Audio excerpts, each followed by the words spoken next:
Okay, ladies, stop scrolling. Only the ladies. Men, you can keep on moving. All right, so this young lady made a video, and it so happens that she made some very good points about relationships and the 4 things that wives should do. I will preface this by saying that there's probably 4 or a whole lot more things husbands should do. But let's take a listen. These are the 4 most important wife duties. Number 1 is the most obvious one. Every wife must have sex with her husband. And I know a lot of women will tell me if I don't feel like it, I just don't want to do it. But here's the thing with men.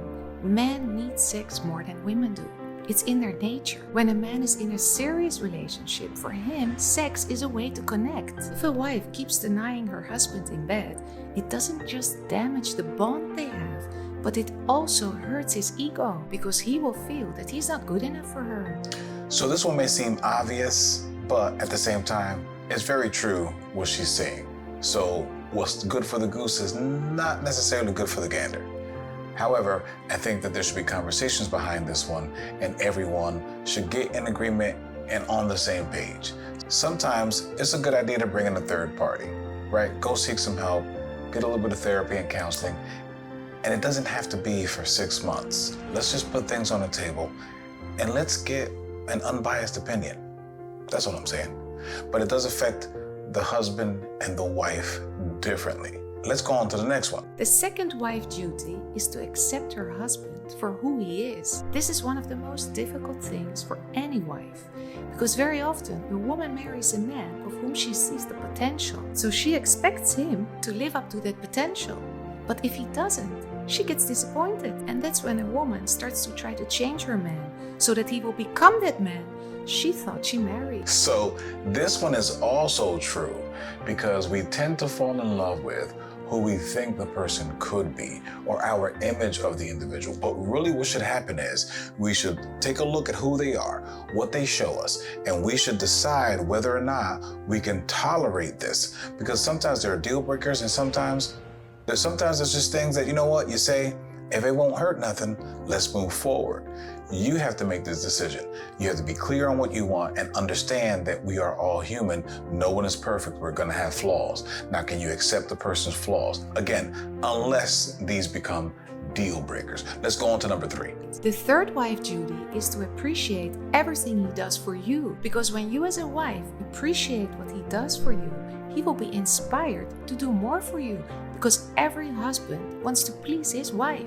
And what many wives don't get is that the husband also needs appreciation, even for the small things he does for her, like washing the car. And this one is also true. You have to remember, when we were little kids, we ended up trying to make pancakes on Sunday morning or Saturday morning before mom and dad got up. And they would walk into the kitchen and they could see a mess. They could see the flour here, sugar spilled over there. And we're sitting there grinning, and with a plate of pancakes, we hand it over to them wearing a smile, hoping to get their approval and their acceptance or just feel appreciated, right? Because it's a sign of our appreciation. So fast forward into adulthood, every single human being wants to feel appreciated and wanted. This is where the wanting comes from, or this is where we feel like we're connected to people, connected to a group, connected to another person. There's no stronger connection than between a husband and wife. And the fourth wife duty is to always make him feel that he's the leader in a relationship. Every man wants to believe that they're their woman's hero. When you show him that you trust him to take on the responsibility of the relationship, you actually make him want to work for you. So this one, last point, is also true. However, I will say this. Being a man and having observed many other men and people in relationships and hearing from their wives and hearing from ex-wives and them saying, hey, my ex-husband just wouldn't lead me anywhere. Well, it depends on where you want to go.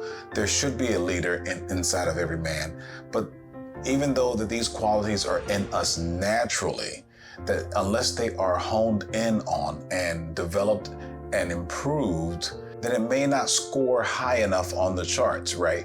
However, wherever there is, even in the least bit, where you see your husband, your man leading you somewhere, if it's somewhere good, then something in you should want to follow. But even if you're hesitant, if it doesn't hurt anything and it's for the greater good, then make him feel like he is the leader. At the same time, if for some reason you could be married to someone or you have the kind of man that doesn't show a lot of leadership qualities, then why don't you encourage him to join some of the men groups at church or out in the community? I've seen churches where they have groups like Momentum Men, and there's nothing better than have men who are doing their thing sharpen other men.